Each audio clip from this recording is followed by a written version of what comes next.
In this video, you're going to learn how to choose a domain name and hosting service to help you in your quest as an online marketer to maximize traffic and conversion on your website or blog.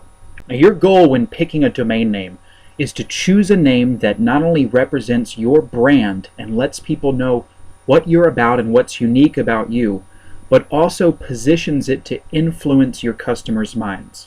You'll also want to include keywords in your domain name so that it's more likely to come up in search engine results when people are searching for a particular phrase that's also in your domain name. Here's some tips for choosing a good domain name.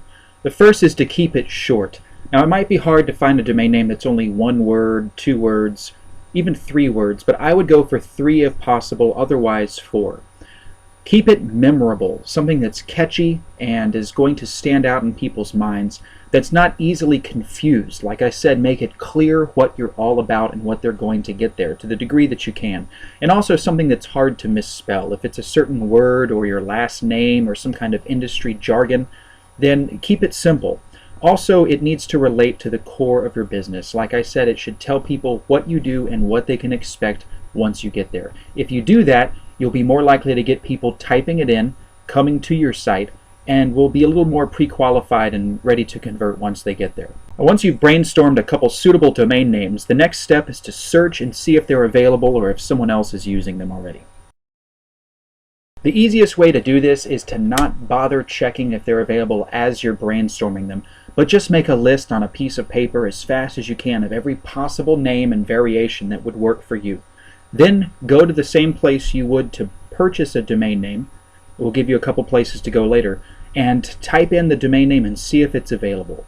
Narrow it down to see which ones are left, and then of those that are available, pick the perfect one for you. The next step is to choose a place to purchase and register your domain name. The most popular domain registrar is GoDaddy.com. You've probably seen their Super Bowl commercials. They have done a pretty good job. A lot of complaints though come through them. It's hard to transfer out later on. I prefer Namecheap. The domains are a little bit less, not as much upselling and confusion when you're in the process of purchasing it in your shopping cart. And you can also get a domain name through the same company that you use for hosting. We'll cover those in a minute, but if you're using Bluehost for hosting, for example, you can also purchase a domain name through Bluehost, and that could save you some time as you won't have to transfer the name servers later, which is a small step but can be confusing at first if you've never done it.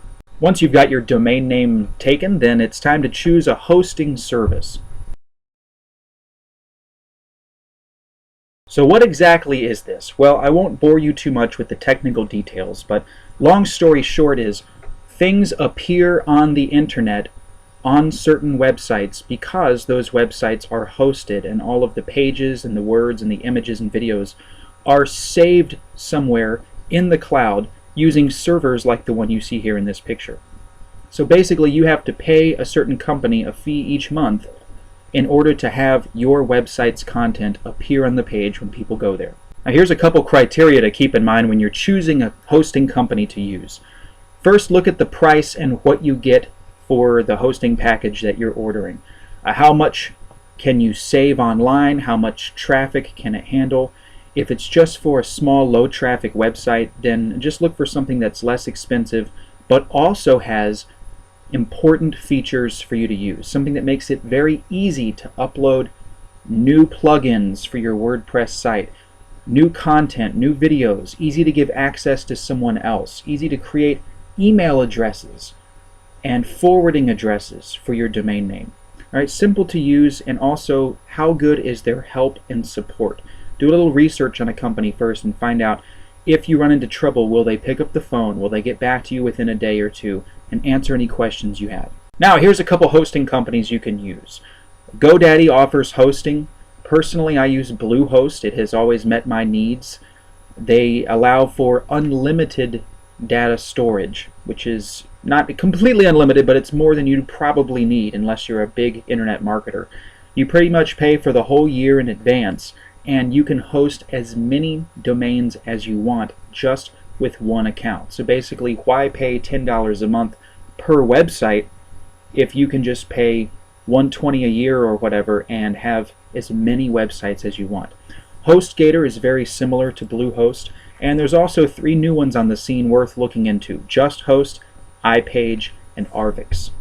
Once you've got a domain name and hosting set up, then it's time to create your website. Your website is going to be the central place where people find what you have to offer and make purchases. If you'd like to learn even more ways of getting visitors to your website and to make money online, click the subscribe button now in order to follow us and see more of these educational videos as we produce them. It's very important that your website be set up to be appealing and also influence people to take the actions you want them to take, like subscribing or making that purchase.